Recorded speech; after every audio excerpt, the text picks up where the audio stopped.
주시고 기름을 내 머리에 부으셨으니 내 잔이 넘치나이다. 아멘.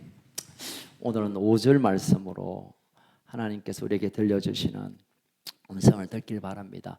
8월 한 달 동안, 여름 한 달 동안에 우리가 우리의 삶의 발목 잡는 골치 아픈 문제들을 하나님께서는 어떻게 처리해 주시는가, 다윗의 이 시, 다윗 자신의 인생과 또 오늘 고백하고 있는 목자이시라 불리우는 시편 23편을 통해서 다윗은 어떻게 문제를 해결받았고, 또 이것은 오늘 우리 인생 가운데 불행하게 만들고 힘들게 만들고 지치게 하는 삶의 문제를 어떻게 해소하고 해결하는가에 대한 좋은 길을 열어주고 있습니다. 오늘은 상처에 관한 얘기를 좀 나눌까 합니다. 상처.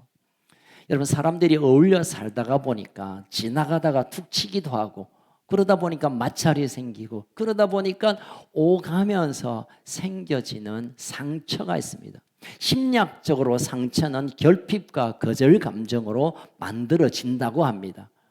충분히 받아야 할 사랑, 충분히 대접받아야 될 것이 결핍되니까 마음에 상처가 생기고, 누구한가가 거절당함 때문에 마음에 상처가 있어서 우리가 상처를 끌어안고 살아가는 인생이 될 수밖에 없다라고 말들 합니다. 사실 그렇습니다.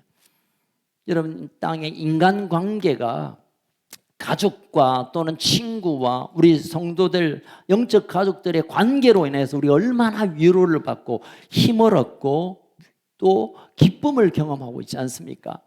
저는 누가 집 샀다 하면 제가 집 산 것보다 더 즐거워요. 누가 아프다 하면 막 저는 속이 막 쓰려워요. 사실은 제가 엊그제 김창훈 권사님 전화하고 나서 제가 오후까지 눈을 제대로 못 떴어요. 눈은 시려가지고. 여러분, 그렇습니다. 관계 때문에 기쁨도 있고 즐거움도 있지만 관계 때문에 상처가 우리 인생을 얼마나 아프게 하고 힘들어하는지 몰라요. 여러분 어떻습니까? 부모의 관계 속에서 결핍과 또는 거절로 인해서 상처가 생길 수 있고, 또는 자녀가 부모에게 상처를 줄 수도 있습니다. 요즘 제가 그걸 받고 있습니다. 여러분, 이런 상처의 문제가 어쩌면 우리 인생에 배가 고파서 힘든 것보다, 일이 잘 안 돼서 힘든 것보다 더 고통스러운 아픔을 이 상처가 주는 거예요. 일반적으로 사람들이 상처를 가지게 되면 나름대로 해결하는 5가지 방법이 있다고 합니다. 그런데 이 5가지 방법으로 상처를 해결하려고 하면 할수록 그 상처가 깊어지고 아픔이 더 커진다는 겁니다. 그래서 한 5가지를 어느 책에서 제가 인용하면, 우리가 하지 말아야 될 상처 해소 방법, 첫 번째 뭐냐면 따라 하십시다. 무시하지 말자. 무시하지 말자. 뭘 무시하지 말자라는 것은 상처를 무시하지 말자는 거예요. 내게 상처가 있다는 사실에 대해서 인정하고 시작하자는 거예요. 어떤 분은 상처를 얘기하면 꾹 참습니다. 막 참는 거지 뭐. 그냥 네가 뭐라 해도, 또는 뭐 누가 푹 찔러도 아마 참고 말지. 여러분, 참다고 참아지나요? 또 어떤 분은 무시하기 위한 방법을 전면적으로 부인합니다. 아이고, 나 문제없어. 나 괜찮아. 아이, 그 정도 가지고 뭐 속은 쓰려 죽겠는데. 아, 괜찮아. 또 어떤 사람 그것을 축소시킵니다. 야, 다 상처받는데 뭐 이 정도야. 되게 착한 사람 같지만 그 상처의 흔적을 남기고 그냥 끙끙 앓면서 살아갑니다. 세상 사람들은 참아라 이렇게 말하잖아요. 참아집니까 그게? 여러분, 참아서 해결된다면 뭐 그런 말 있잖아요. 시간이 약이다. 막 지나다 보면 다 까먹고 괜찮다. 그런 정도면 상처가 아니죠.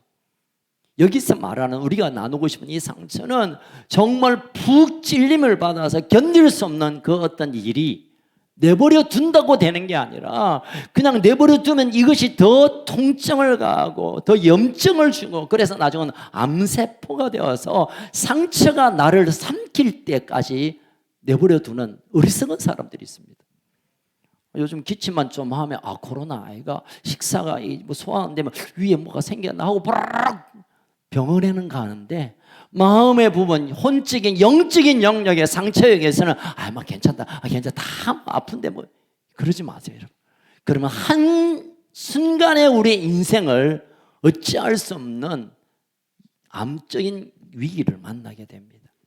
두 번째로 해서는 안 될 상처 해결 방안 한번 따라합시다. 도피하지 말자. 도망가지 마세요. 도망가지 마세요.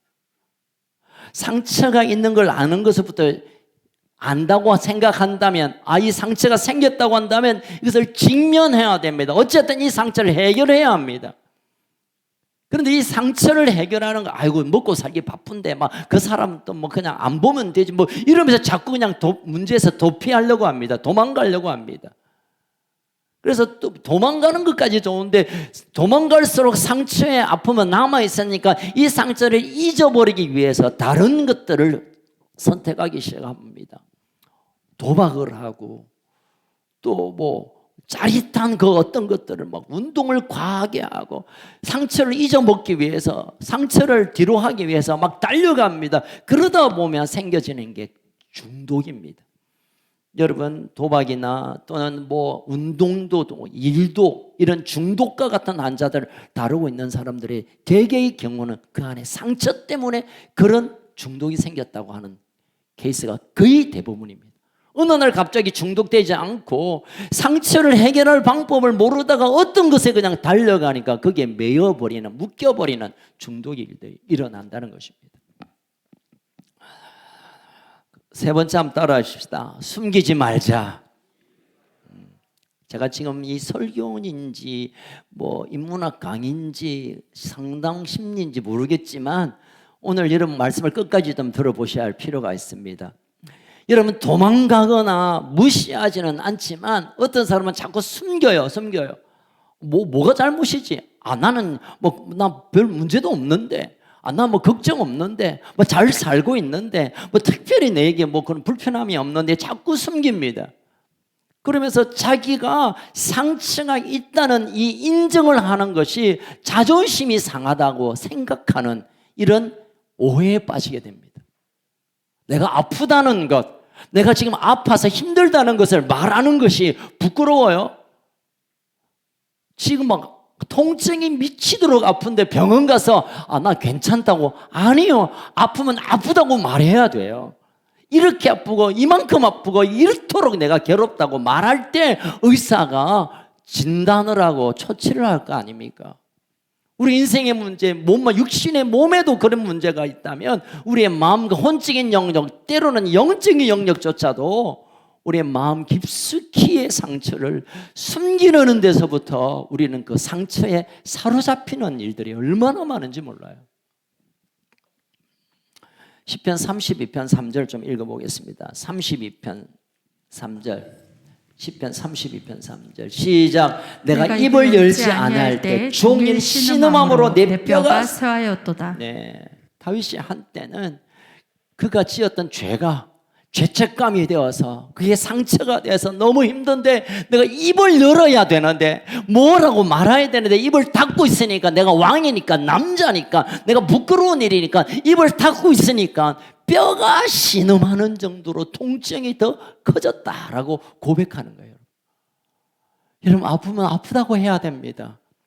특별히 우리 경상도 남자들, 아프다면 내가 약한 것 같이 보고 가오가 안 살고 남이 나를 어찌 생각할까? 이게 우리의 인생을 망가뜨립니다. 아프면 아프다고, 힘들면 힘들다고, 괴로우면 괴롭다고 우리가 숨기지 않을 때 비로소 무언가 치유가 시작될 거 아닙니까? 여러분, 건강한 교회는 개방되고 진실되고 마음을 나누는 공동체입니다. 건강한 교회, 하나님의 은혜가 있는 교회, 하나님의 운행이 있고 임재가 있는 교회는 우리 아픔을 나눠요. 힘듦을 고백합니다. 그러나 건강하지 않고 외식적이고 망할 교회는 자기의 자랑을 말합니다. 나 이 좀 하지, 나 좀 하지. 속은 문드러져서 미치겠는데 그걸 다 덮어버리고 나의 잘남을, 나의 똑똑함을, 나의 높음을 말하는 거예요. 그러나 건강하고 하나님의 영이 운행하는 교회는 철저히 깨어짐과 아픔과 상처를 고백하고 그것을 받아줄 수 있는 공동체가 건강한 교회예요. 요즘 우리 남성 동무들과 함께 작당을 하고 있는 모임이 하나 있습니다. 그 모임 가운데 다 장로님, 우리 안수 집사님들 중심으로 되어져 있는데요, 때로는 제 마음에 얼마나 감동이 되고 은혜가 되는지 몰라요. 목사님, 나 완전 쓰레기입니다. 나 완전 빈깡통입니다. 목사님, 나 이것 때문에 미치겠어요.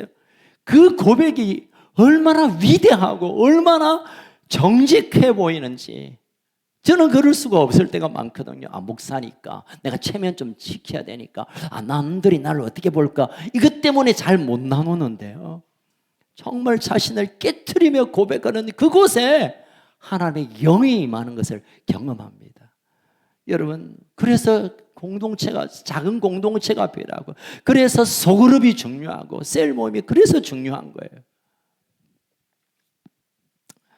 상처를 드러내는 것부터 치유가 시작됩니다.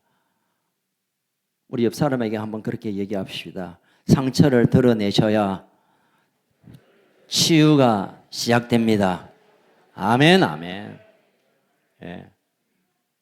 저 솔직히 더 얘기하면 한 번씩 전화가 상담차 전화 올 때가 많아요.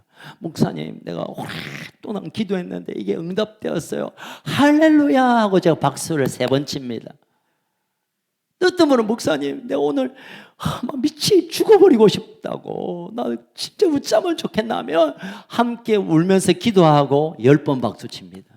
야, 진짜 이분이 나와 연결되어 있는 사람이구나. 나와 깊은 관계 하나 있구나. 집안에 무슨 일이 있으면 얼른 목사를 부르는 우리 모 집사님, 권사님 가정을 제가 너무 사랑해요. 그분들이 알아서 직접 처리할 수 있어요. 그럼에도 불구하고 그냥 저의 이름을 불러주는, 저는 귀찮고 힘들고 피곤해요. 그럼에도 불구하고 제 마음에 얼마나 기쁨이 있는지 몰라요. 여러분, 힘들면, 아프면, 괴로우면 좀 얘기 좀 하세요. 별로 감동이 없으신가? 네 번째, 실수하는, 잘못하는 상처 해결 방법은 따라합시다. 염려하지 말자. 염려하는 것, 걱정하는 것.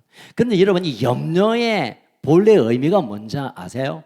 염려는 내가 이 문제를 통제하겠다라는 뜻이 있답니다. 다시 말씀드릴까요? 고민하고 염려하는 것은 이 문제를 내가 어떻게 참 처리해보고 내가 통제하겠다 할 때 염려가 생긴대요.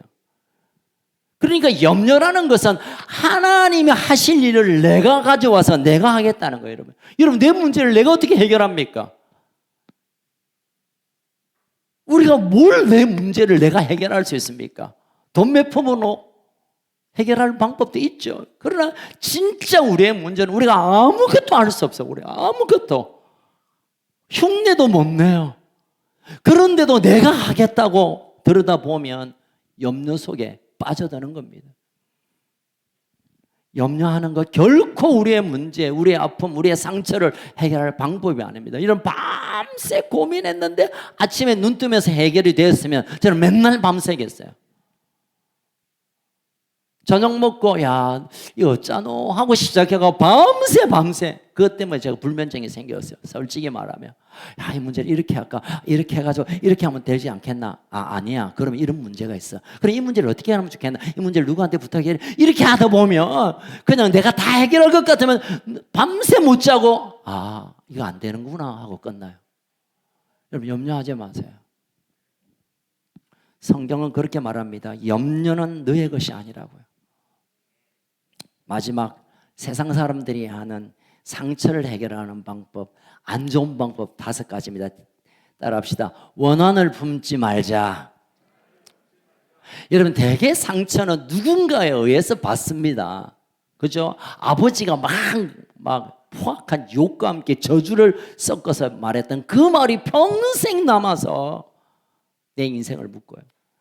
여러분, 그 감리교 신학교에 유명한 그 상담치유 박사님이, 정태기 박사님이 계세요. 구수한 말로 정말 강의를 너무너무 재밌게 하시는데 그분이 40인가 50까지 결혼을 못했대요.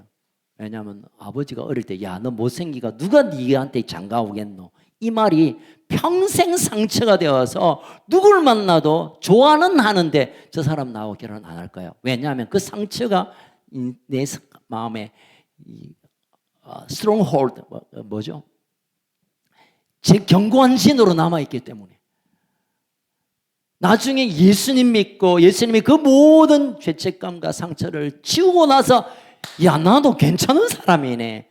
그래서 결혼해서 행복하게 살았다는 얘기가 있습니다. 여러분 원한을 쌓는 것, 아버지가 그 말 해가지고 당신이 그렇게 했기 때문에 야, 당신이 나를 이렇게 괴롭혔기 때문에 이런 말 했기 때문에 그걸 인정하기 시작하면 우리가 그에 대해서 반응은 원한을 쌓는, 당신 때문에 내가 괴로워, 아버지 때문에 내가 이 꼬라지로 살아, 엄마가 그 말 했기 때문에 나는 빗나갈 거야, 야 당신이 장로님이 그랬기 때문에 목사님이 그랬기 때문에 집사님이 그랬기 때문에 셀리더가 그랬기 때문에 그 말에 인생의 상처를 받았다 하면 어떻게 하든지 그걸 갚아주려고 하는 복수심이 일어나게 되어 있습니다. 이거는 본능적으로 저도 그럴 때가 있었습니다. 제가 좀 밟고 운전하잖아요. 저는 구원의 확신이 있기 때문에. 그런데 휙 이 한 추월을 해요. 깜빡이도 안 넣고. 그러면 제가 가는 방향과 상관없이 그 인간을 추월하고 나서 제가 가는 곳을 가야만 했습니다. 제가 한때는. 하는 분이 그럴 수도 있어요, 보면. 숨기고 있기 때문에. 고개를 숙이면 고개를 드세요. 여러분 얘기하고 있는 거 맞아요. 이때 갚아야, 뭘 좀 해줘야 그때부터 내가 마음이 편해지고 이제 됐다. 이 문제를 이렇게 해결합니다. 그게 얼마나 무시무시한 일인지 몰라요. 지금은 그렇지 않습니다. 휙 가면 아이고 되게 바쁜갑다. 심하게 하면 아이고 이분 벌써 다 살아셨나, 이제 천국 갈 때가 다 되셨네, 할렐루야 주님 저 영혼을 받아주십시오 하고 그냥 보내지만은, 원한을 가지면 이 원한은 그 사람에게는 아무 영향이 없어요.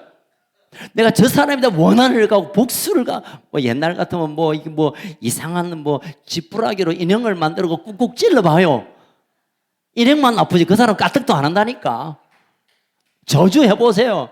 그냥 저주하는 내만 기분 나쁘지 그 사람은 더 잘 살아.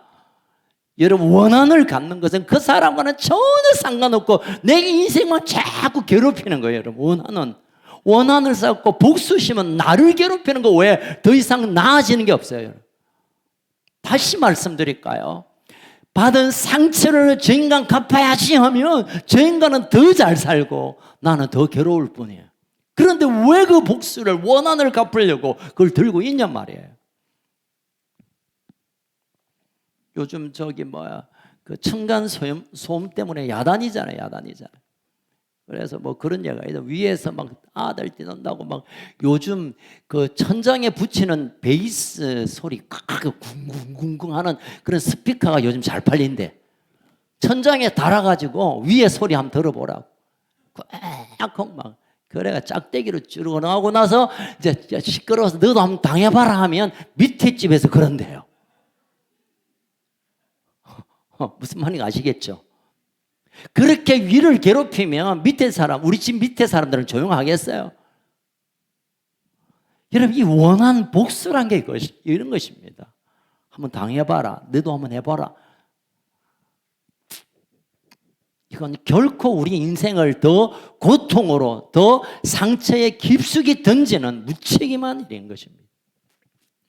욥기 18장 4절 한번 볼까요? 욥기 18장 4절 시작. 울분을 터뜨리며 자기 자신을 찢는 사람아, 너 때문에 땅이 버림을 받겠느냐. 바위가 그 자리에서 띄워놓으세요. 울분 가슴을 찌기 10원짜리 100원짜리 확 이러고 있으면 그 사람아, 너 때문에 땅이 어째 되겠나, 바위가 어째 되겠나, 니만 힘들지. 여러분 결코 우리가 복수심, 원한으로 내 스스로 내 인생을 망치는 이런 어리석은 일이 없기를 주의 이름으로 축원합니다. 여러분, 이 분노를 가지는 사람들은요, 심리학적으로 오늘 좀 몇 가지 제가 자료를 찾아보니까 특별히 거부감, 성적 학대, 강간 이런 일을 경험하는 사람들이 거의 타인에 대한 원한이 많대요. 그러면 복수를 제대로 하든지 복수를 못하니까 더 약한 존재를 더 학대하고 괴롭히는 것으로 그 사람에게 할 짓을 이 사람들에게 하니까, 약한 자에게 하니까 못된 일들이 일어난다는 거예요.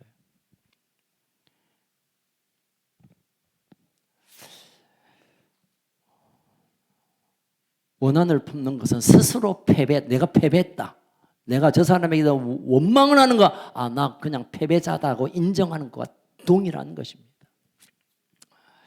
자, 그렇다면 대개 제가 5가지의 얘기는 제가 어느 책에서 이거저거에서 참조를 했습니다. 사람들이 막 상처를 받고 열받으면 이렇게 하는구나, 막 무시해버리고 뭐 도망가버리고 숨고, 그리고 막 밤새 고민하고 안 되면 그냥 복수심, 이 5가지로 상처를 해결하지만 이 방법으로는 단 한 자락도 우리의 상처를 해결할 방법이 없어요. 결국은 하나님의 말씀 앞으로 하나님이 어떻게 하시는가에 우리의 초점을 두어야 합니다. 자, 시편 23편 5절을 다시 읽겠습니다. 시작. 주께서 내 원수의 목전에서 내게 상을, 여기까지. 주님께서 내 원수, 이 원수는 원수입니다. 원수를 말하는 게 아닌 거 아시죠, 여러분? 원수 앞에서 상을 차려준다는 거야. 원수 집사님 앞에 상을 차려준다는 뜻도 되지만, 이 말은 원수들이 막 나를 괴롭힘에도 불구하고 그 앞에 주님이 상을 차려주시는 거야. 잘 먹고 잘 살아라, 너. 다시 말하면 우리 인생에 상처받은 것든 괴로움, 막 폭력 또는 뭐 온갖 거짓, 사기, 이것을 사람들에게 어떻게 해결해야 되는 게 아니라 주님께서 원수의 목적, 원수들이 보는 눈앞에서 떡하니 너 고생했다, 너 잘했다, 너 진짜 대단하다 상을 내어주신다는 거예요. 할렐루야. 그러면 이 원수는 어째 갚습니까? 원수는 하나님이 갚으십니다. 자, 성경적인 하나님이 주시는 상처의 방법을 제가 오늘 말씀드릴게요. 첫 번째, 따라합시다. 주님께서 원수를 갚아주신다. 안 갚아주셔도 되지만 하나님이 갚으세요, 보니까.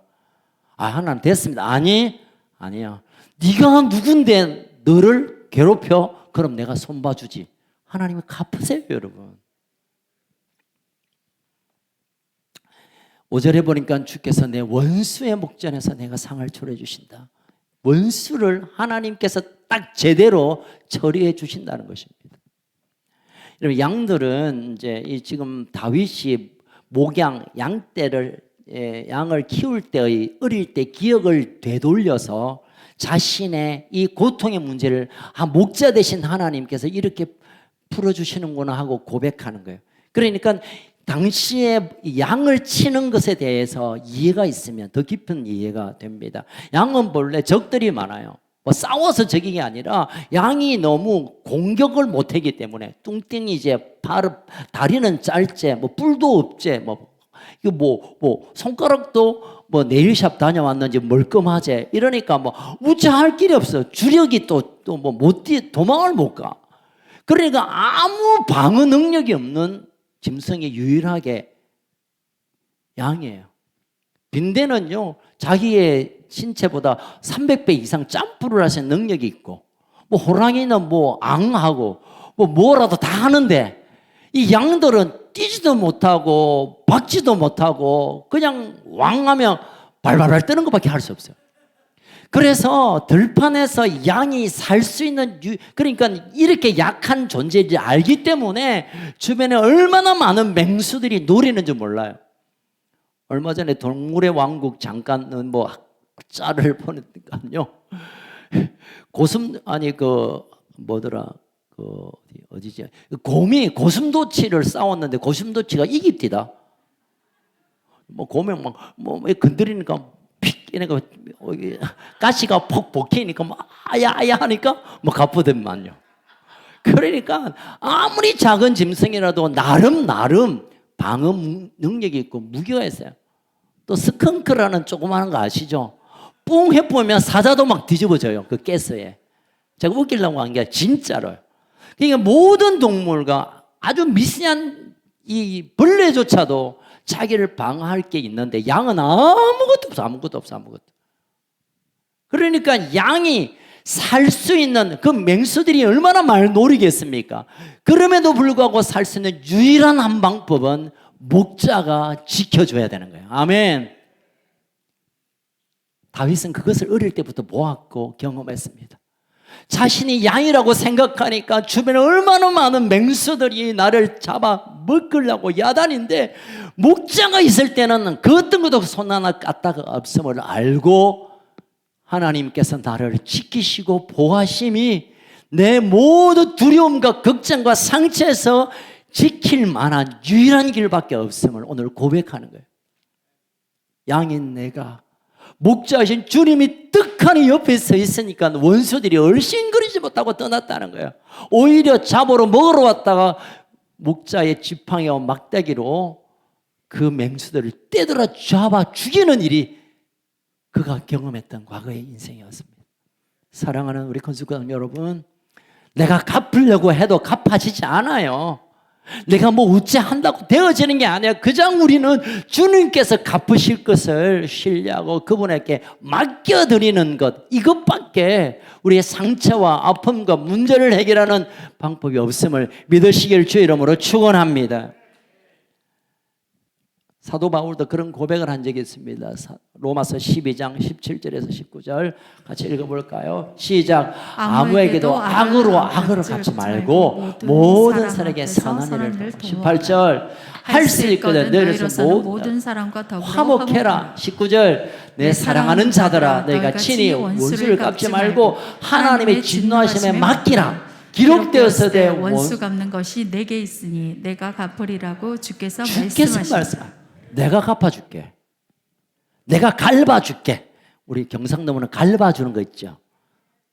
밟아준다는 말입니다. 어쨌든 우리 옆 사람에게 다시 한번 확인합시다. 원수는 하나님이 갈봐주신다. 시작. 예, 갈봐주세요. 저는 그런 경험을 좀 했습니다. 과거에. 아니, 멀지 않는 시간 가운데 참 힘든 관계 때문에 제가 뭐 우찌할 수가 없잖아요. 목사는 당하는 직업인 것 같아. 그냥 뭘 하면 그냥 뭐 다 덮어쓰고 했는데 조금 지나니까 뭐 부고장이 날라오고 뭐 죽겠다고 목사님 기도해달라고. 제가 절대 하나님 저 인간 손봐 주십시오 하지 않았습니다. 진짜입니다. 그런데 하나님께서 갚으시는 것을 저는 얼마나 많이 본 줄 몰라요. 잘 부자로 있는 분이 어느새 한순간에 주일도 지키지 못하고 운전대를 잡고 다니는 분도 있었고요. 얼마나 제 짧은 목회 기간 가운데 하나님의 갚으심이 어떨 때는 좀 겁이 나요. 아이고 저번 저러다가 하나님 갚으시면 어쩔까. 하나님 조금만 갚아주이소. 갈부시되 약간만 갈으세요. 너무 많이 갈부면 큰일 납니다. 그런 마음이 들 때가 꽤 많아요. 제가 여러분 겁주려고 한 게 아니라 여러분도 마찬가지예요. 하나님께서 우리의 원수를 그냥 내버려 두시지 않습니다. 그런데 그런 일이 되기 위해서는 하나님이 나의 아버지, 그가 나의 아버지 되고 내가 그의 자녀됨 가운데 있어야 이 일이 가능한 거예요. 아멘. 아무나 억울하다고 갚아주시지 않습니다. 내 옆집 아이가 아무리 억울해도 내가 우째할 수 없어. 그러나 내 아이가 억울한 일을 당하면 내가 뭐라도 해야 돼. 하나님이 우리의 모든 원수를 갚으실 것을 신뢰하고 그분께 맡겨드려야 돼요. 제발 맡겨드리면 그분이 손도 보시고 발도 보시고 얼굴도 보시고 또 용서할 걸 용서하시고 깨닫게 하시고 하나님 다 처리하실 테니까 적어도 우리가 할 일은 하나님이 그냥 가져가세요.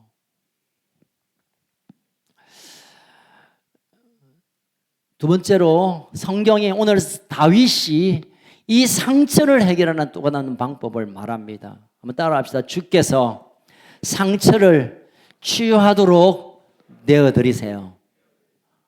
오늘 5절에 보니까 주께서 기름으로 내 머리에 바르셨다는 거예요. 기름으로 내 머리에 기름을 발라주셨다는 거예요. 이 기름은 뭐 휘발유입니까? 경유입니까? 무슨 기름이게요? 예, 올리브유입니다. 올리브유. 뭐 이제 온리헤어가 어제로 문을 닫았는데, 여러분 머리결이 좋게 하기 위해서 기름을 바른 게 아니라, 폼나게 바른 게 아니라, 여러분 중동 지역에 있어서 이橄欖유, 올리브유는 크게 두 가지로 꼭 필요한 생활 필수품입니다. 그래서 우리가 촌에 가면 집 앞에 감나무가 있는 것처럼 유대인들 집에는 거의 다 이 감람나무, 올리브 나무가 꼭 있어요. 두 가지입니다. 한 가지는 기름이란 것은 치유용으로 씁니다. 치유용으로. 어디 아프거나 옛날에 우리가 갑자기 이렇게 깨지면 이마방에 뭘 발라요? 어디 가세요? 예. 그 발효하면서 생기진 게, 그게 하여튼 염증을 완화시키는 의학적인 효과가 있긴 해요. 그런데 그런 비과학적인 된장을 바르면 큰일 납니다, 여러분. 지금은 아까진기나 빨간 약이나 바르셔야 돼요. 그런데 유대인들은 뭐가 딱 상처가 생기면 가장 먼저 올리브유를 발라요. 이것은 치유의 능력이 있기 때문에. 특별히 양들은요, 이제 털을 깎기 전에는 털이 막 뭉쳐있기 때문에 그 뭉쳐있는 털 사이에 벌레들이 많이 기생하고 있습니다. 농사지으면 또 소를 키워보신 분 아시겠지만, 소 잔등 옆에 막 벌레들이 있어서 막 가려워가지고, 그래가지고 벽에 이게 뭐냐면 생쇼를 하는 게 아니라 건드려가지고 비비는 거예요. 양들도 그런 일이 꽤 많대요. 그래서 나중에는 그 곤충들이, 그 벌레들이 털 사이에 들어가서 피부를 뚫고 들어가가지고 죽음을 경험하는 순간조차도 있답니다. 그럴 때 목자가, 양이 잘 가다가 갑자기 야가 이상한 춤을 추고 관절을 꺾고 벽에 이러면, 야야야야 일로 와, 얘가 기름을 그게 막 발라준대요, 털에. 그러면 오 시원하다 하고 양이 벌떡 일어난대. 죄송합니다. 제가 이러려고 한 건 아닌데, 어쨌든 설명을 좀 잘 들어보려고. 이건 진짜예요, 여러분. 그래서 그 올리브유를 이 목자가 가지고 다녀. 그러니까 치유용으로, 간지러운데 혹시 벌레가 물은 곳에 바르면 거의 해결이 된대요. 지금도 올리브유를 찢어진 데나 벌레 무는 데 발라보세요. 갑자기 또 약장사가 되어버립니다. 하여튼 치유의 기름이 있어요. 그래서 우리가 치유의 기름 할 때 그 올리브유 진짜 써요, 여러분. 또 이 기름을 언제 쓰냐면요, 벌레 퇴치용뿐만 아니라 피부를 매끈매끈하게, 목욕을 10번, 20번 하는 것보다 더 청량감을 느끼게 하기 위해 기름을 발라주기도 합니다. 그러니까 지금 그것을 어릴 때부터 기름을 발라서 그 상처와 힘든 이 양을 길렀던 다윗이 왕이 되고 나서 자기 인생에 얼마나 많은 문제들이 있어서 미치겠는데, 그때마다 하나님을 착착착착착 해주신 것이 마치 내가 어릴 때 양이 기를 때 기름을 바르는 것이 그런 것이구나. 그래서 내게 기름을 발라주세요 라고 고백하는 거예요. 이 말은 뭐냐면, 내 스스로 끓을 수도 없고 내 스스로 그 벌레를 잡을 수도 없고 내가 혼자 어떻게 할 수 없으니까 주님 기름 부어주어서 감람루 올리브유를 발라서 치료하고 깨끗하게 한 것처럼 나를 좀 그렇게 해주십시오 라고 고백하는 것이 주께서 내게 기름을 바르셨나이다 라는 고백인 겁니다. 다시 말하면 우리는 스스로 해결할 수 없고, 누군가가 손이 내려오고 누군가가 만져주고 누군가가 손이 우리에게 다가와야 우리의 상처가 해결되어진다는 것을 말씀합니다. 아멘. 그분이 누구실까요? 목자 되신 하나님이십니다. 아멘. 하나님을 인격적으로 만나지 않고 하나님의 손길을 경험하지 않고 하나님의 음성을 듣지 못한 자는 예수 믿는 것이 기적입니다. 어떻게 예수를 믿어져요? 신앙생활을 어떻게 그게 가능합니까? 하나님을 안 만났는데. 그러면 엄청난 인내상으로 박수 쳐줘야 됩니다. 예배 시간마다 막 무슨 소리인지 몰라도 꼭 참다가 아이고 예배 드렸네. 얼마나 고통스러운 일을 10년, 20년, 30년 한 사람 진짜 상을 줘야 돼. 안타깝게 지옥은 가겠지만 여러분, 예수 믿는 그 신앙생활하는 건 하나님이 기름을 부어주시고 그때마다 치유하시고 그때마다 깨끗게 하시고 그때마다 청량감을 주시고 기쁨을 주시고 평강을 주시고 이런 것들이 매일매일 경험될 때 비로소 우리가 주님과 함께 가는 이 걸음을 훌륭하게 갈 수 있는 것입니다. 아멘. 그래서 우리가 평생 기도의 제목은 하나님 이 문제 해결해 주세요. 저 골치 아파 죽겠습니다. 저 인간 좀 갈봐주세요. 이거 어쩝니까? 그것도 해야 되지만 한 방에 해결해 줄 수 있는 것은 주님 내게 기름 부어주세요. 기름이 부어지면 아픔도 싸매어지고 기름이 부어지면 용납할 수 있고 기름이 부어지면 일어날 수 있는 용기가 생기는 것입니다. 아멘. 그래서 우리가 평생 가장 첫 번째로 기도할 것은 주님 내게 기름을 부어주십시오. 성령의 기름을 부어주십시오. 하나님 내 인생에 친히 오셔서 나를 만나주십시오. 이것이 무엇보다 최우선의 기도가 되어야 될 줄로 믿으시길 주 이름으로 축원합니다. 여러분 시편 147편 3절 한번 읽겠습니다. 147편 3절 시작. 상심한 자를 고치시며 그들의 상처를 다시 한번 시작. 상심한 자를 고치시며 그의 마지막 한 번 더 상심한 자를 고치시고 그들의 상처를 누가? 하나님. 우리의 마음이 상한 건 고칠 데가 없어요. 물론 배우자가 여보 고생했다 힘들었지 이거 먹고 힘내 오리온 초코파이 하나 딱 주면 뭐 그 정감이 있어서 위로가 조금 되지만 치료는 안 돼요, 여러분. 미치겠네. 누가 돈다발 들고 이거 받으세요. 이거 가지고 뭐 만난 거 사 먹고 할까 하세요 하면 와싸 아따 오메 잠깐 좋지만 그게 내 깊은 심중에 있는 상처를 해결할 수가 없어요. 결국 하나님이 부어주시는 그 기름, 성령의 기름, 할렐루야.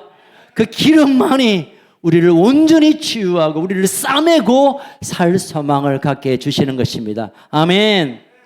자, 하나님께서 그러면 기름을 어떤 방법으로 부으시냐? 그냥 머리에 떼고 정수리 연료하고 무조건 부으실 때도 있지만 하나님께서 우리에게 기름을 부어주시는 몇 가지 방법이 있어요. 첫 번째는 우리가 서로 교제할 때 하나님 그 가운데 기름을 부어주세요. 교제할 때. 이 교제는 맨날 묻고 놀고 다니는 게 교제, 그건 교제 아닙니다. 착각하지 마세요. 교제는 마음과 마음을 나누며 같은 마음으로 함께 있을 때, 두세 사람이 내 이름으로 함께 모일 때 나도 그들 중에 있어서 그 아픔을 만지겠다는 거예요. 아멘. 두세 사람으로 내 이름으로 모일 때, 두세 사람이 시커먼 데 가서 무슨 짓 할 때가 아니라 두세 사람이 내 이름으로 모이는 그 교제 가운데 주님 함께 계셔서 우리를 기름을 부어주세요. 아멘. 그리고 또 두 번째로 하나님 기도할 때 기름을 부어주세요. 아멘. 간구하라 구하라 왜 그렇게 복잡하게 말했습니까? 그때 하나님이 기름을 들고 오시기 때문에. 아멘. 어려운 문제가 있고 상처가 있으면 사람 붙잡고 찡찡 짜고 하지 마세요. 그냥 하나님 앞에 나와가지고 하나님 나 진짜 미치고 환장하고 팔짝 뛰겠습니다. 하나님께 아뢰라. 그래야 하면 모든 지각에 뛰어난 하나님의 평강이 우리의 마음속에 부어지는 거예요. 아멘. 하나님의 기름을 부으는 두 번째가 뭐라고요? 기도하는 순간에. 세 번째는 하나님께서 예배를 통하여 치유하십니다. 아멘. 여러분 예배는 그냥 땡 시작해서 땡 끝나는 견디는 시간이 아니라 하나님 이 시간에 일하는 특별한 집중적으로 일하는 시간이에요. 아멘. 이 시간은 하나님이 집중적으로 역사하는 시간입니다. 적어도 오늘 예배 가운데 나의 가장 큰 고민이 오늘 이 예배 가운데 끝내기를 갈망하며 예배에 나오시기를 축복합니다. 예배는요 그냥 종교의 의례가 아니라 의식이 아니라 하나님이 직접 친히 오셔서 집중 치료하시는 그런 시간입니다. 여러분 찬양이 그렇습니다. 찬양 가운데 하나님 기름을 부으세요.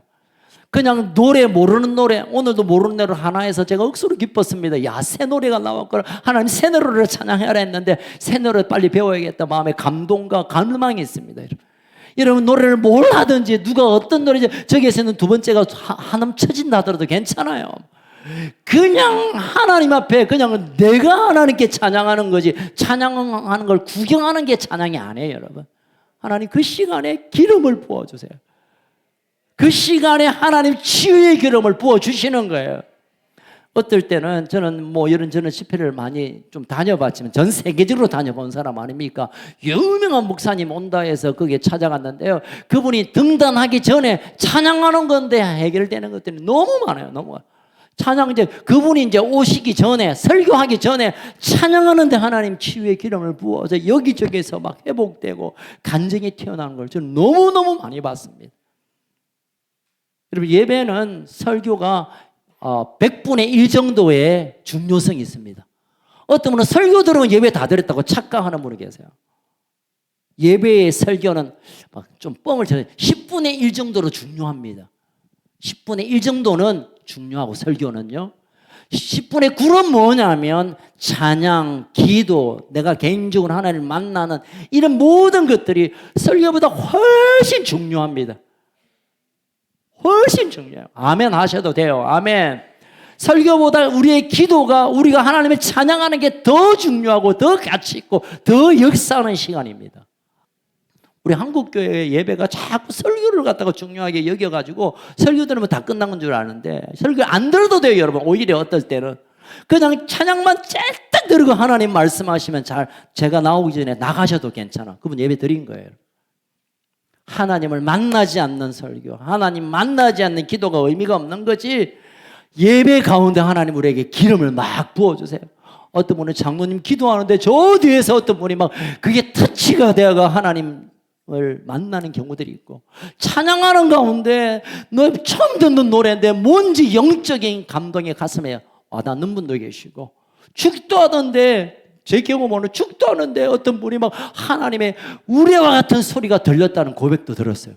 설교를 안 듣고 뭐 들었나? 그러나 그건 너무 놀라운 일이에요. 여러분, 예배를 사모하고 갈망하며 나오시기를 축복합니다. 예배 가운데 한 시간도 놓치지 마세요. 여러분, 언제 하나님이 역사하실지 모르니까, 언제 우리를 만나실지 모르니까, 여러분 예배 가운데 하나님의 기름 부으심을 만나기를 축복합니다. 마지막 네 번째로 하나님 언제 기름을 부으시냐면 사역을 통하여 기름을 부어주세요. 예배를 끝나고 우리 치유사역과 추사사역 하잖아요. 예언사역 하잖아요. 그때도 임하시고, 또는 우리 오은수 집사님 같은 경우는 예배 전에 어르신들을 모시며 본거를 움직이는 그 사역 가운데 하나님이 찾아오셔서 감동 주시고 치유하실 수도 있고, 교회와 하나님 나라를 위하여 내 시간을 드리는 그 사역의 시간에 하나님 기름 부으시고, 또는 우리가 치유와 예언 사역을 하는 동안에 하나님 기름 부어주세요. 제가 지난주 한 통 전화 받았는데요, 지난주에 그 우리 두나미스 팀이 와서 기도하면서 자기가 10수년 동안 고민했던 문제가 뻥 뚫렸다는 얘기를 들었어요. 여러분, 그런 일에는 여러분 그냥 새치기를 하더라도 그 갈망하며 나와야 됩니다. 제가 제일 먼저 받아서 여러분 죄송합니다. 저도 사실 그동안 약간의 막혀있던 뭐가 기도가 잘 접근이 안 되는 문제가 제가 해결이 됐어요. 그분들 때문에. 여러분, 사모하고 예배와 사역을 귀히 여기길 주의 이름으로 축원합니다. 우리 사역이 마치면 오늘 목사님 어떤 사역을 했고, 어떤 분이 어떤 치유가 일어났고, 어떤 분에 대한 보고를 해줘요. 저한테. 제가 얼마나 감격하는지 몰라요. 야, 우리 교회 안에 이제 사역팀을 통하여 하나님 대신해서 일하는 걸 통하여 하나님 만지시구나. 이거 실제입니다. 실제입니다. 이야기만 더 할까요? 지난주에 한 원로 목사님 가정에 문제가 있어서 저에게 상담을 요청했습니다. 밥 잘 얻어먹고 얘기가 나오는데, 그분이 부산에 제법 큰 목회를 하셨는데 본인에게 가정에 문제가 좀 있었어요. 제가 해줄 방법이 없어요. 그래서 목사님, 우리 교회 예언팀에 와서 기도를 받으세요. 그래야 되겠다. 여러분, 원로 목사님, 훌륭한 원로 목사님도 사역자 앞에서는 다 무릎을 꿇어야 됩니다. 왜냐하면 그 사역자, 그 사람이 아니라 하나님의 일하심 가운데 겸손할 때 하나님 그곳에 기름을 부어주십니다. 아멘. 이제 마지막으로 하나님께 문제를 가져가서 해결하는 방법과 이 모든 방법의 핵심은 기름을 부으시도록 갈망하는 거예요. 이거는 예배 시간뿐만 아니라 매일의 삶 속에서 하나님, 내가 오늘 이 일을 하는데 하나님 기름 부어주세요. 하나님, 저 사람 만나는데 기름 부어주세요. 내가 아무것도 안 하는데 기름 부어주세요. 자는데 기름 부어주세요. 나 커피 마시는데 기름 부어주세요. 내 일상의 삶에서 하나님의 기름 부으심을 기다리고 갈망하는 자, 그가, 여러분, 커피 마시다가 상처 입을 수가 있습니다. 저 예전에 그랬습니다. 제가 쏟아가지고 무릎 딛다니까요. 상처받을 수 있어요, 여러분. 여러분, 사람 만나서 상처 얼마나 많이 맞아요. 제 사람을 만나는 직업이잖아요. 하나님 만나는 거와 사람 만나는 게 제 직업인데요. 사람 만나면 상처를 제가 좀 받아요. 왜 우리 이렇게 말하시나. 그렇기 때문에 제가 기름 부음이 없으면 맥살을 잡을 수밖에 없어요. 그러니까 우리가 모든 일에 하나님 기름 부어, 언제나 기름, 눈 뜨면 기름 가운데 일어나게 하시고 잘 때 기름 부어 주십시오. 제가 한때 유튜브 보고 잠에 든 적이 있습니다. 제가 스포츠를 좋아하니까 오늘도 밤에 손흥민이 4게임 중에 한 골 넣어야 되는데 아침에 기도했습니다. 여러분, 막 제가 스포츠를 좀 좋아합니다. 그래서 뭐 축구, 야구, 배구, 농구, 뭐 골프까지만 제가 막 하는 걸 좋아해요. 근데 그러다 보면 거기에서 내 마음을 위로를 받을 때가 있더라고요. 제가 주일날 밤이 제게 가장 피곤하고 제게 퍼지는 시간이에요. 그래 누워가지고 이제 잠이 올락말락하니까, 아이고 롯데 이거 이제 6위가 되겠나 7위가 되겠나, 아이고 오늘 또 졌네, 아이고 10대 0으로 졌네, 어제 얘기. 그러면서 손흥민도 진짜 이게 첼시로 가나 맨유로 가나 막 이러면서 자는 게 옛날에 제 습관이 좀 있었어요. 근데 그걸 하나님이 얼마나 싫어하는가를 어느 순간 하나님 저를 깨닫게 해주셨어요. 왜냐하면 자면서 보는 그게 밤새 내 생각과 홍 가운데 남거든요. 송교조 장로님도 그런 얘기를 좀 하시더라고 보니까. 어떤 책에서. 여러분, 우리가 밤에 뭘 하고 눈을 감는가가 밤이 얼마나 깁니까? 어떤 분은 5시간, 어떤 분은 10시간, 늦잠 자면 12시간 자는 사람도 있더라만요. 그 시간 동안에 우리가 어디에 초점을 맞추냐면 밤에 자기 전에. 그래서 자기 전에 유튜브를 보든 뭘 하도 되죠, 뭐. 그래, 자기 전에 적어도 하나님 이 밤에 자다가 눈 뜰 때 하나님 미끌미끌하게 해 주십시오. 기름 부으셔야 되니까. 여러분, 그게 우리의 삶의 일상이 되면요, 사고 당할 일을 우리가 막아주시고, 또 사고 당해도 이미 하나님이 기름 부으셨기 때문에 그 일을 돌파할 수 있는 것입니다. 아멘. 여러분, 어떤 슬픔의 사건과 안 되는 일들과 그 인간에 초점 맞추시는 거 아니라 하나님 기름 부어주셔야 이 고비를 넘습니다. 여러분, 내 잔이 넘치나이다. 그래서 내 잔이 넘칩니다, 주님. 내 잔이 넘칩니다 라고 그가 마지막 고백하잖아요. 여러분, 이것도 중동에 있는 손님 접대의 환경에서 왔습니다. 여러분, 중동에 가면, 지금도 마찬가지입니다. 중동에 가면 손님들을 맞이할 때 차를 마십니다. 차를. 커피도 마시기도 하고 또는 홍차도 마시는데요. 또 식사하고도 차를 마시는데 이제 손님하고 차를 주인이 이제 따라 주거든요. 마시세요, 주는데 이제 이게 더 이상 안 따라주면 이제 가도 됩니다라는 신호래요. 여러분, 이스라엘 가서 중동 가서 실수하지 마세요. 다 따라주고 이제 멀끔하게 보면 가라 이 말인 줄 알고 일어나야 돼요. 그런데 시도 때도 없이 부어져. 이제 제가 그런 적이 있어요. 한 4, 5년 전에 저 양결 목사님하고 안식일로 이스라엘에 있는 동안에 주변 그 선교사님이 연결해서 정통 유대인 집에 식사 초대를 갔어요. 그래서 신기했어요. 진짜 유대인들 어떻게 사나. 그래서 밥 먹었는데 이분이 자꾸 물을 주는 거야. 우리 물 먹이는구나. 아무것도 안 주고 물만 먹이고 보낼라나. 자꾸 주는 거예요. 그래서 우리 또 이게 예지국의 출신이니까, 배달의 민족과 동시에 예지국이니까 주는 대로 홀짝 마셨어. 가면 이러다가 그 뒤에 밥을 못 먹겠는 거야. 그래서 안 먹고 딱 뒀더니 안 따라 주시더라고요. 그러고 나서 이제 밥도 먹는 둥 마는 둥 하고 그냥 배가 물차가지고.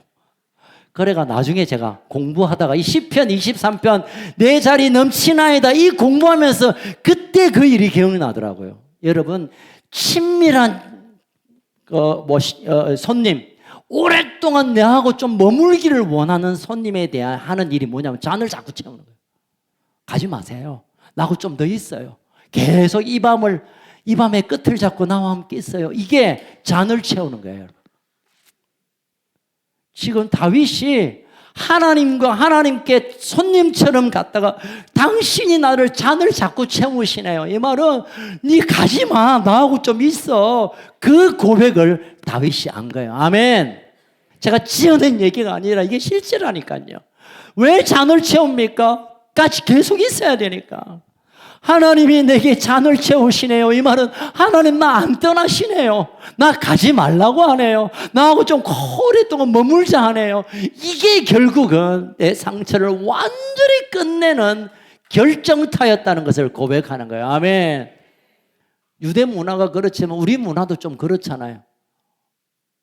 식사 끝나고 나서 후식 커피하고 이제 사과 깎아놓고 이제 주인이 아이고 잘 묻네요. 이 말은 일나란 말이야. 그런데 막 이런 얘기 저런 얘기하고 야 그 커피 한 잔 끼리 봐라 야 그 냉장고 두 칸에 배도 하나 있을 텐데 깎아오라 이 자꾸 뭘 해오라면 계속 있자는 뜻이잖아요. 지금 하나님이 다윗에게 내가 잔을 계속 채우고 가서 계속 있길 원하는, 여러분 결국은 하나님과 동행하고 하나님과 머물고 하나님과 함께 있는 시간을 통해 자기 인생에 다윗의 인생 그 모든 상처들이 해결되고 끝나고 씻겨지고 온전케 되었다는 고백을 내 잔이 넘치나이다 라고 말하는 거예요. 아멘. 여러분 기름을 부어주셔야 되는데 잠깐 맛배기만 부어주시면 그것도 충분해. 그것도 감사한 일이지만 하나님과 함께 있는 시간을 오래 잔을 기울면서 주님 한 잔 내 한 잔 그리고 밤이 지새도록 머무는 이 관계가 결국은 이 다윗의 인생 가운데 그 복잡한 문제들, 상처들이 완전히 끝났다는 것을 선포하는 얘기입니다. 아멘. 여러분 주님과 함께 그 잔이 넘치기를 주의 이름으로 축원합니다. 빈잔의 인생 사지 마세요. 남자는 빈잔으로 산다 하더라도 여러분 빈잔으로 살지 마시기 바랍니다.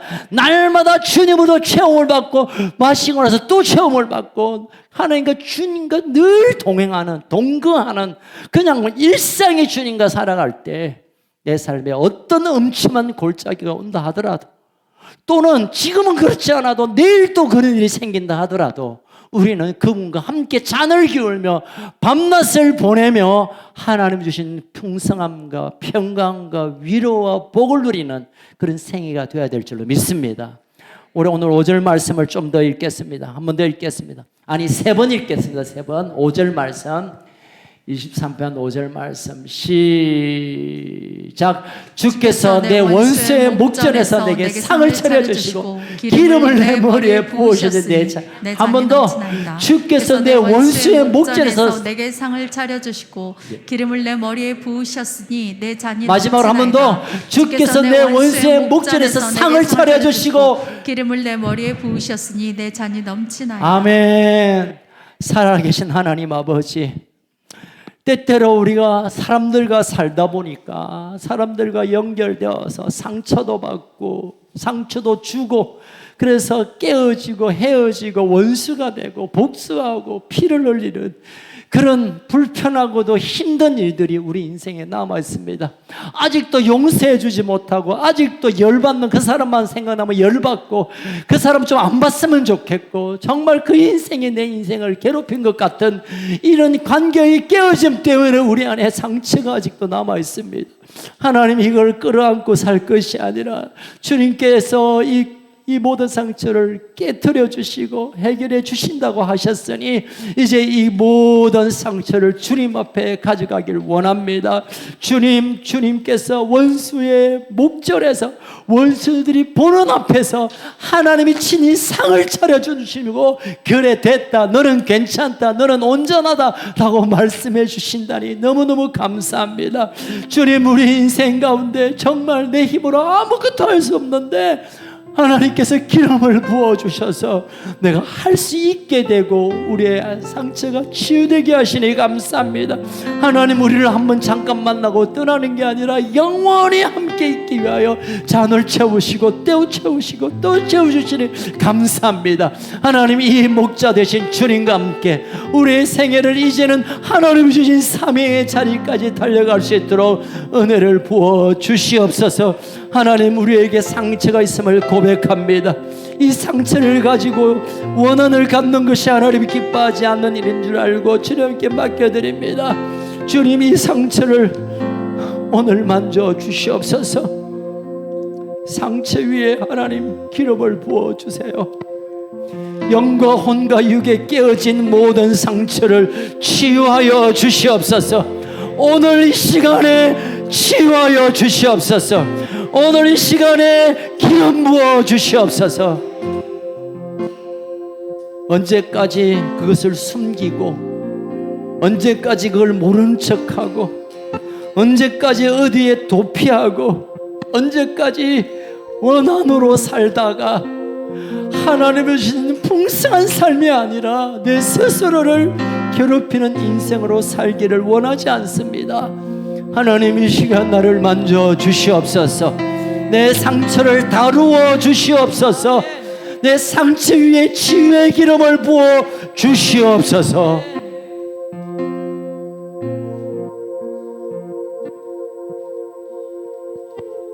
주님, 이 시간에 우리가 주님 앞에 우리의 상처를 좀 내어드리며 나가길 원합니다. 하나님, 나는 어릴 때 부모로부터 들었던 이 말이, 또는 얼마 전에 그 어떤 사람이 나한테 행했던 행동이, 또는 내 스스로 우리 집안에 흐르고 있는 이 불편한 아픔이, 저주 같은 일이 내게는 상처가 되어서 내 인생을 누르고 있습니다. 주님, 이것을 올려드립니다. 이것을 토설합니다. 주님, 이것을 받아주십시오. 이 시간 우리가 우리의 입술로 우리의 상처를 주님께 아뢰며 나가길 원합니다. 여러분, 큰 소리로 하지 않아도 됩니다. 하지만 내 목소리가 내 귀에 들리는 정도는 하셔야 우리의 진심의 고백이 될 수 있습니다. 이 시간 주님 앞에 고백하며 나아갑시다. 주님, 나에게 이런 상처가 있습니다. 나를 배신했던 사람들의 상처가 아직도 내 마음에 남아 있습니다. 나를 정오하고 저주했던 사람들의 말들이 아직도 제 마음속에 상처로 남아 있습니다.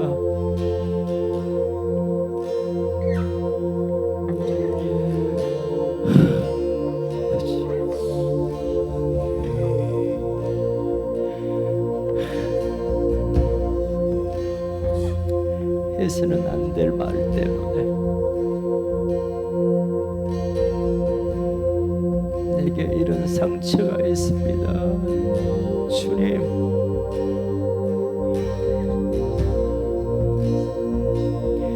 주님, 주님, 주님,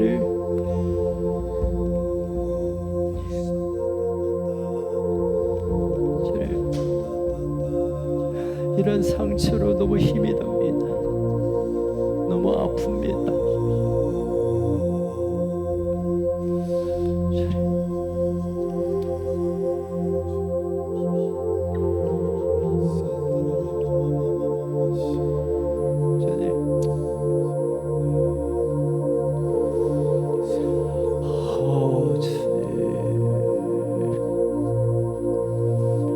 피하지 마세요.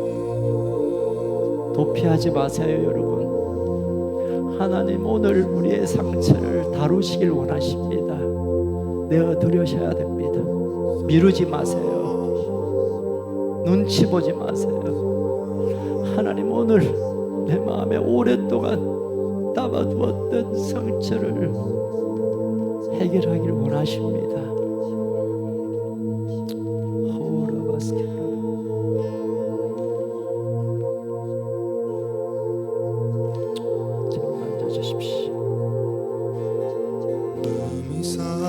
앉아 고치시는 주님 나의 실수였습니다. 하늘에 하나님, 제가 실수했지만 그게 내게는 마음의 상처로 남아 있습니다.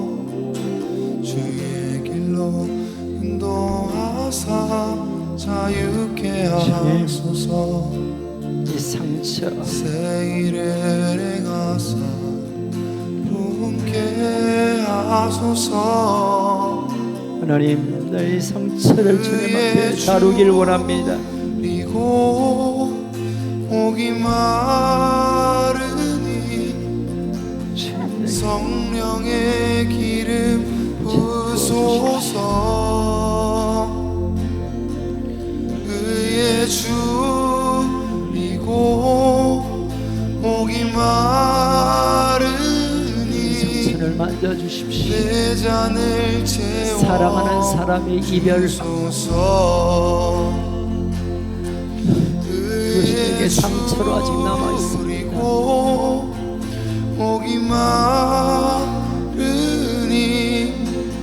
성령의 기름 부소서. 주님 만져주세요. 의에 여러분, 피하지 마세요. 피하지 마십시오. 지금 우리의 상처를 하나님이 다루시길 원하십니다. 주소서. 의에 줄이고 목이 마르니 성령의 기름 부소서. 의에 줄이고 목이 마르니 내 잔을 채워 주소서. 여러분, 다 같이 눈을 감고 우리 함께 기도할 텐데, 내 마음의 상처가 치유받기를 원하고 이 시간 하나님께서 기름을 부어오시기를 원하는, 그래서 더 이상 이 상처에 발목 잡힌 인생이 되지 않고 하나님이 주시는 평안과 풍성함으로 살기를 갈망이 있다면, 여러분 상처가 치유되기를 원한다면 진실된 마음으로, 정직한 마음으로 상처가 치유되기를 원한다면 여러분 그 자리에서 일어나서 한번 기도하겠습니다. 저와 사역자들이 여러분을 도와드릴 것입니다. 여러분 분위기 봐서 일어나지 마시고, 눈치 봐서 일어나지 마시고, 오늘 하나님 앞에 나의 고백을 드리는 마음으로 내 상처가 치유되기를 원한다면, 주의 기름이 필요하다면, 주님이 만져주시길 원한다면 일어나십시오. 감사합니다. 이제 우리 함께 기도하겠습니다. 이제 기도할 텐데,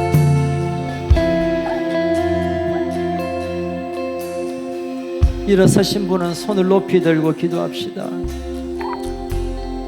하나님, 내게 기름을 부어주세요. 여러분, 일어나지 않는 분들은 옆에 있는 분들로 하여 중보해 주시기 바랍니다. 여러분은 상처가 없으신 분들이니까 하나님, 이분에게도 하나님이 치유의 기름을 부어주세요. 치유의 기름을 부어주세요. 치유의 기름을 부어주세요. 주님, 이 시간에 치유의 기름이 부어지게 하여 주십시오. 우리 주여 외치고 함께 기도하겠습니다. 주여,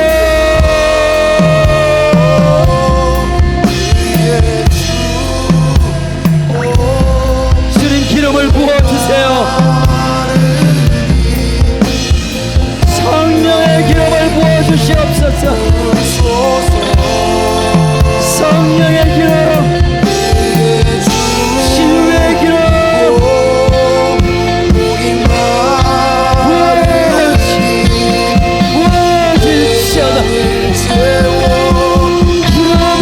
부어질지어다. 치유의 기름, 치유의 기름 부어질지어다. 그만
손을 내리셔도 됩니다.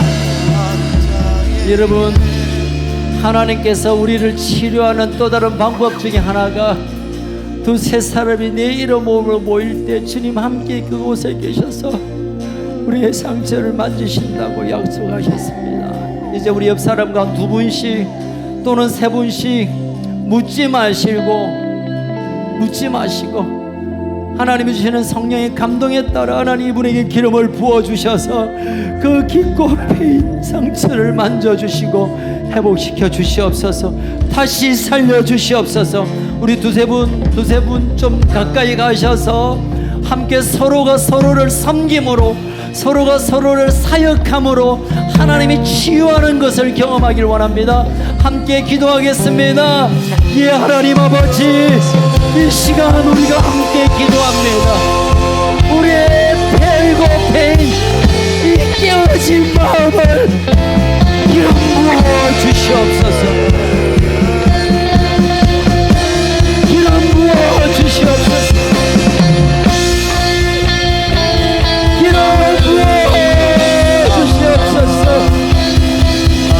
만지시고 회복하소서. 예, 하나님 아버지, 부어주소서. 예, 주님 만지십시오.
환자에게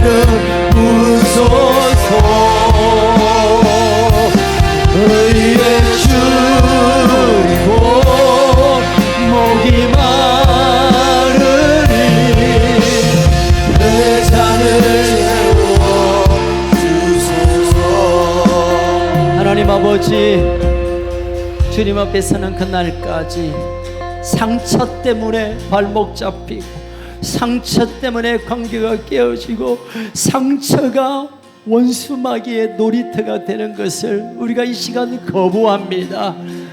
목자 되신 주님 우리에게 오셔서 우리에게 목마른 심령 위에 생수를 부어주시고 깨어진 상처 위에 기름을 부어주시고 내 잔이 날마다 흘러넘치도록 우리와 함께 가하여 주시옵소서.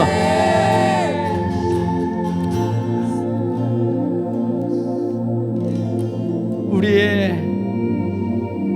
깨어짐을 위해 채찍에 맞아주신 우리 주 예수 그리스도의 그 크신 은혜와 우리를 포기하지 아니하시는 목자 되신 하나님의 그 놀라운 사랑하심과 성령의 교제, 교통, 기름을 부어주시는 역사가 상처로 힘들어하고 상처로 괴로워하는 하나님의 사람들 그 심령 위에 이제는 신선한 기름으로 기쁨을 회복시키시며 또한 고통하고 힘들어하는 이 땅의 우리 청소년들 머리 위에 임하여 주시고 깨어진 이 한반도 북쪽에 있는 우리 1300만 북한 동포들을 주님 기름 부어 주시며 생명을 내어드리며 열방을 향하여 삶을 드리며 생애를 드린 우리 선교사님들 그 생애와 사역 위에